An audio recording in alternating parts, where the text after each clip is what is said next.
Good morning all of you. आज का हमारा बीए फर्स्ट ईयर का जो द्वितीय पेपर भारत का भूगोल का टॉपिक है, India is a land of diversities. Bharat विभिन्नताओं का देश है। भारत अनेक विभिन्नताओं का देश है। इसमें यह कथन इससे स्पष्ट होता है कि भारत का क्षेत्रफल विश्व के क्षेत्रफल का लगभग 2.4%, किंतु यहाँ विश्व की 17.5% जनसंख्या पाई जाती है। चीन को छोड़कर यह विश्व का सबसे घना बसा देश है। 2001 में 102.87 करोड़ जनसंख्या थी, तो 2011 में 121 करोड़ से अधिक हो गई है। भारत का क्षेत्रफल के संबंध में विशेष रूप से उल्लेखनीय तथ्य यह है कि इस देश का लगभग संपूर्ण भूभाग ऐसा है जो देशवासियों द्वारा उपयोग में लिया जाता रहा है, जबकि अन्य देशों के साथ प्रायः यह बात लागू नहीं होती। रूस और कनाडा के विशाल भाग वर्ष भर लगातार हिमाच्छादित रहते हैं। ऑस्ट्रेलिया और अफ्रीका का अधिकांश भाग गर्म मरुस्थल है और ब्राज़ील के काफ़ी बड़े भागों में घने वन पाए जाते हैं। यूएसए में 17.6 लाख वर्ग किलोमीटर से अधिक विस्तार के भाग पहाड़ी या मरुस्थलीय हैं। इसी भांति चीन 40% पश्चिम भाग उत्तर से दक्षिण तक निर्जन प्राय है। इन सभी देशों के विपरीत भारत का लगभग 85% भाग मनुष्य के उपयोग में लिया जा रहा है। उत्तरी हिमाचल प्रदेश को छोड़कर, जिसका क्षेत्रफल कुल भारत का 12% है, कोई क्षेत्र ऐसा नहीं जहां मनुष्य ने भूमि का थोड़ा बहुत उपयोग न किया हो। भूवैज्ञानिक दृष्टि से भी भारत में बड़ी विभिन्नताएं पाई जाती है। दक्षिण का प्रायद्वीप विश्व का प्राचीनतम कठोर चट्टानों द्वारा निर्मित है, जिनमें खनिज पदार्थों का बाहुल्य पाया जाता है, जबकि हिमालय विश्व का नवीनतम और सर्वोच्च पर्वत है। इसकी अधिकतर चट्टानों में जीवांश पाए जाते हैं, जो यह स्पष्ट करते हैं कि यह पर्वत कभी महासागर के गर्भ में था। सतलज और गंगा का मैदान हिमालय की नदियों के द्वारा लाई गई उपजाऊ मिट्टी से बना है, जिसमें खनिज पदार्थों का नितांत अभाव पाया जाता है। संपूर्ण भारत विषुवत रेखा के उत्तर में स्थित है। इसका उत्तरी आधा भाग लगभग समशीतोष्ण कटिबंध में और शेष दक्षिणवर्ती या प्रायद्वीपीय भाग उष्ण कटिबंध में है। फिर भी सामान्यतः यह देश की एक उष्ण मानसूनी जलवायु वाला देश है। संपूर्ण देश में ऋतुओं का क्रम एक सा पाया जाता है, क्योंकि इसकी जलवायु उत्तर में हिमालय और दक्षिण में हिंद महासागर से पूर्णतः प्रभावित होती है। उत्तर से दक्षिण तक अधिक विस्तृत विस्तार होने के कारण देश की धरातलीय दशाओं में बड़ी भिन्नता पाई जाती है। कहीं गगनचुंबी पर्वत मिलते हैं जो अधिकांश समय तक हिम से ढके रहते हैं, और कहीं नदियों की गहरी और उपजाऊ घाटियां बड़े भाग में फैली है, तो कहीं पठार है तो कहीं लहलहाते खेत।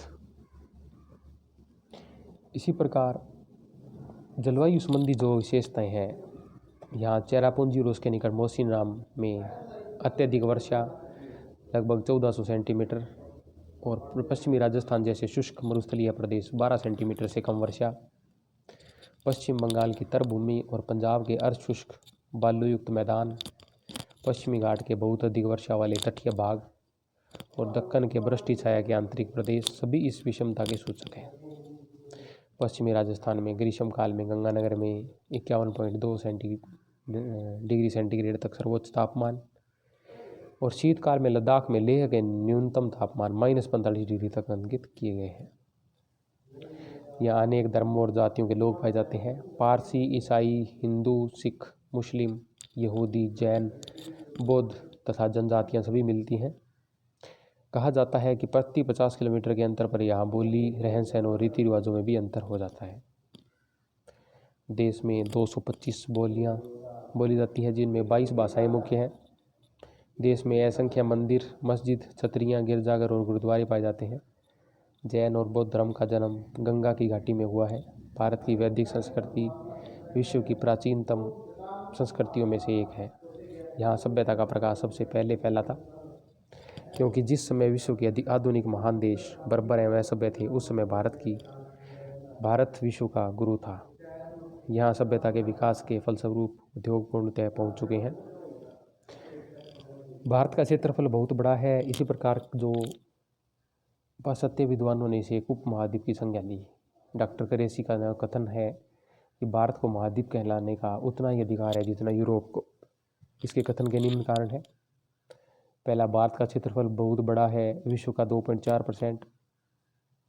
जनसंख्या विश्व की 17.5% है। अनेक भाषा भाषी और धर्मावलंबी पाए जाते हैं। भारत और पाकिस्तान के संपूर्ण स्थल भाग एक ऐसी प्राकृतिक सीमा से घिरे हुए हैं जिसके कारण प्राचीन काल से ही इनका संपर्क उत्तरी देशों से स्थलीय भागों में प्राय कम ही रहा। एशियाई देशों के भीतर भी भौतिक परिस्थितियां संबंधी अनेक अवरोध पाए जाते हैं, यथा पर्वत, पठार, नदियां, मरुस्थल, बीहड़, वन क्षेत्र आदि। कुछ उपनिवेशवादी ब्रिटिश भूगोलवेताओं के अनुसार भारत में पहले कभी राजनीतिक एकता नहीं रही। समूचे देश का नाम भी एक नहीं रहा। उत्तरी भारत आर्यावर्त और दक्षिणी भारत दक्षिण पथ कहलाता था और यहाँ पर विभिन्न संस्कृतियों एवं विरोधी धर्मों का विकास हुआ है। यह कथन भी सत्य ही माना जा सकता है कि भारत जैसे विशाल देश का क्षेत्रफल लाखों वर्ग किलोमीटर में फैला होने से भी यहाँ प्राकृतिक दशा, जलवायु, वनस्पति, निवासों के रंग रूप, बोलचाल, खान पान, रहन सहन और रीति रिवाज में अंतर पाया जाना स्वाभाविक ही है। उत्तर में विस्तृत मैदान है, जो दक्षिण में उबड़ खाबड़ भूमि, कहीं लहलहाते खेत दक्षिण गोचर होते हैं तो कहीं जल विहीन मरुस्थल पाए जाते हैं। उपयुक्त विभिन्नताओं के होते हुए भारत में एक सर्वव्यापी एकता के दर्शन होते हैं। अतः यह एक स्पष्ट इकाई है। अनेकता में एकता भारतीय संस्कृति का एक विशिष्ट तत्व है। यह इसका मुख्य कारण यह है कि यहाँ सदैव से ही एक समन्वयकारी चिंतन रहा। इसकी एक समन्वयवादिता का मुख्य आधार देश की भौगोलिक एकता के कुछ विशिष्ट लक्षण हैं। प्रकृति ने भी हमें स्वाभाविक रूप से एक पृथक इकाई माना है। यहाँ संपूर्ण नदी तंत्र से भी उपमहाद्वीपीय भौतिक एकरूपता के साथ साथ सारे भारतवासियों को एक सूत्र में बांधने में भी अनोखा योगदान मिला है। देश के चारों कोनों में स्थापित देवालय हमारी एकता प्रदर्शित करते हैं। जगतगुरु शंकराचार्य के 4 मठ संपूर्ण देश के देवालयों के एक जैसे देवता एवं सर्वत्र सभी धर्मों का समान स्वरूप एवं उनकी आपस की उत्कृष्ट एकता को ही लक्षित करते हैं। हमारे धार्मिक स्थान उत्तर में अमरनाथ से लेकर दक्षिण में रामेश्वरम, कन्याकुमारी तक फैले हैं। जगतगुरु शंकराचार्य ने अपने 4 मठों की स्थापना उत्तर बद्रीनाथ, दक्षिण श्रृंगेरी, पूर्व जगन्नाथ और पश्चिम द्वारिका के चारों छोरों के निकट करके देश की एकता को सुदृढ़ बनाया है। भारत के विभिन्न प्रदेश एक देश के शरीर के विभिन्न अंग है और किसी भी अंग का अलग होना अस्वाभाविक ही लगता है। प्राचीन काल से ही भारतीय सम्राटों की आकांक्षा चक्रवर्ती सम्राट बनकर संपूर्ण भारत पर राज्य की रही। वैसे चाणक्य ने इसी प्रकार सार्वभौमिक राज्य का सपन चंद्रगुप्त मौर्य के शासनकाल में साकार करने का प्रयत्न किया। इसी प्रकार राजसूय यज्ञ, अश्वमेध यज्ञ भी इसी राजनीतिक एकता के चिन्ह थे। वैसे सम्राट अशोक, समुद्रगत गुप्त, चंद्रगुप्त मौर्य, महाराणा सांगा और अकबर प्रभृति सम्राटों ने पूरे भारत में अपनी सत्ता स्थापित कर देश की एकता को सुदृढ़ बनाया। अंग्रेजी शासनकाल में भी केंद्रीय सरकार ने देश की राजनीतिक एकता प्रदान की। स्वतंत्रता प्राप्ति के बाद अब देश में राजनीतिक एकता बनी है, वह भी इसी धारणा को स्पष्ट करती है। भारत की सांस्कृतिक एवं सामाजिक परंपराएं भी इसी मूलभूत एकता के प्रतीक हैं। यह अत्यंत प्राचीन काल से ही अनेक जातियों और धर्मावलंबियों की संगम स्थली रहा है। विभिन्न जातियों के आगमन, अनेक सभ्यताओं के संपर्क और विभिन्न विचारों के पारस्परिक आदान प्रदान से भारतीय संस्कृति बनती गई और उसकी मूल आत्मा में अंतर नहीं आ पाया। प्राचीन काल से ही ऋषियों और मनीषियों ने भारतीय सांस्कृतिक जीवन की विभिन्न धाराओं को एकता प्रदान की, जिसके मूल में भारतीयों की उच्च धार्मिक वृत्ति रही है। इस प्रकार यद्यपि भारत अनेक बाहरी जीवन में अनेक प्रकार की विभिन्नताएं लिए हुए है, किंतु उसकी तय में हिमालय से लेकर कन्याकुमारी तक आंतरिक एकता है। अर्थात यहाँ आर्य हैं, अनार्य हैं, यहाँ द्रविड़ और चीनी लोग हैं, शक, हुण, मुगल, पठान और न जाने कितनी अन्य जातियों के लोग यहाँ आए और इस देश की देह से मिलकर उसी में ही पूर्ण रूप से लीन हो गए। धन्यवाद।